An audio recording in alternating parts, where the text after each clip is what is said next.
maybe 1 day or 2 days, I don't know. Well, when we had a majority caucus last Tuesday, it was said that preferably we don't want to have, the leadership does not want to have special sessions. Kailangan mag-all-nighter na lang, tapusin na lang, rather than have special sessions to finish the discussion of the ARMM elections and the impeachment. But we don't know, since the other last night we didn't have quorum, so it's difficult to really get everyone to be present on the floor. Baka magsarado na naman tayo na TikTok. Gabi. Sir, balik na ako sa gawin makalimutan sa nangyari sa Japan. Would you say that one positive note about this tragedy was there was a lot of transparency as far as news dissemination is concerned? If this tragedy happened in China, North Korea, or even Myanmar, the situation could have been worse. We will never know the true extent of the situation, knowing the kind of news censorship they have. Oh, well, definitely. I think we can learn a lot out of what is happening. The disaster management people here in the Philippines can learn a lot.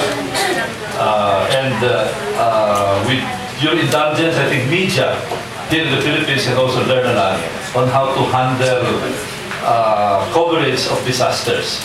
One thing I noticed, I don't know if you noticed also, is that I have not seen a bare corpse. After all the days, after all the earthquakes and the tsunamis, wala akong nakita na katawan ng tao na hindi nakabalot. Wala akong nakita na katawan ng tao na palutang-lutang sa dagat. I saw them during the tsunami that hit Thailand and Sri Lanka and other places in the Indian Ocean. Pero dito, I don't know, maybe I missed the entire coverage, pero wala akong nakita. In other words, they appear to have a self-imposed policy of giving dignity to those who have died, including, of course, the families of those who died.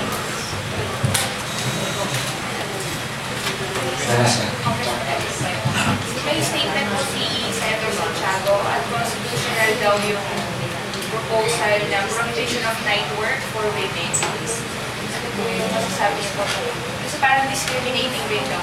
Parang porket babae, hindi na capacitated na trabaho. Kaya nga, pinapalitan na natin yun. Yung prohibition of night work for women, that provision in the labor code. It has been discussed in the committee level, and it's one of it's one of the measures that is here, that women won't be prohibited to work during nighttime. So it's going to be an amendment to the labor code. Yeah, it's specifically to address that there should be equal opportunities for women and men to work, even if yung kasi present po sa labor code is bawal ang night work sa women. So tinatanggal po yun, may bill, and then pinag-usapan na sa komite. So I am in agreement with Senator Santiago. Ano po yung status sa Congress? We're just waiting for the committee report. Parang lalampasan kayo ng RH bill, eh, no? Wala kang pan. Kasi wala pa committee. Kung hindi ba dapat karoon pa rin yung committee, no? Oo. At tayo bahala dyan. Kakalapin natin. Ibig sabihin, sa nakalipas na panahon, yung pagpapatrabaho sa babae sa gabi, kapag pala sa batas, What they're doing to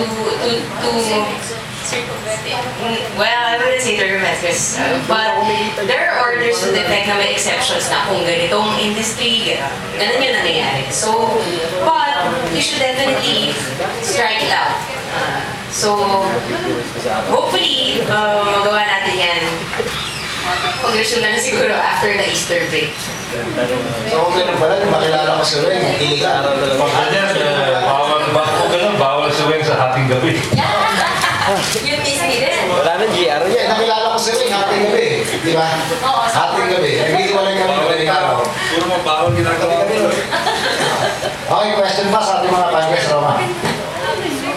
Wala nang stress nun sa ano. I think, sir, one of the main Wala na po yan. is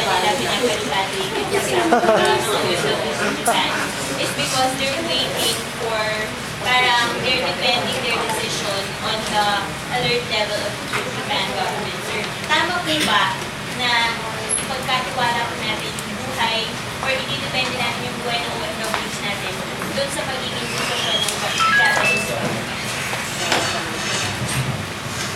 Well, we have to base our decision on something scientific. And right now, I think the scientific observations and decisions are best handled by the Japanese government, assisted by the International Atomic Energy Agency. The French are there, the British are there also, providing the advice, because they're more capable.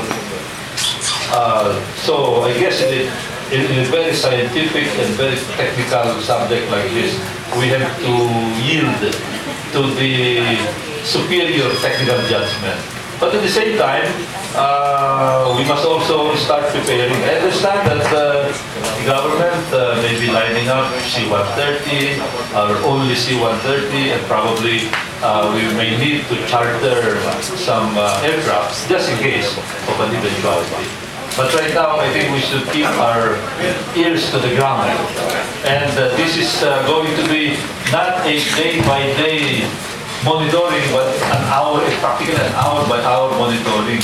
If you look at the news, the headline at 8 o'clock may be very different from the headline at 9 o'clock, depending on what is happening there.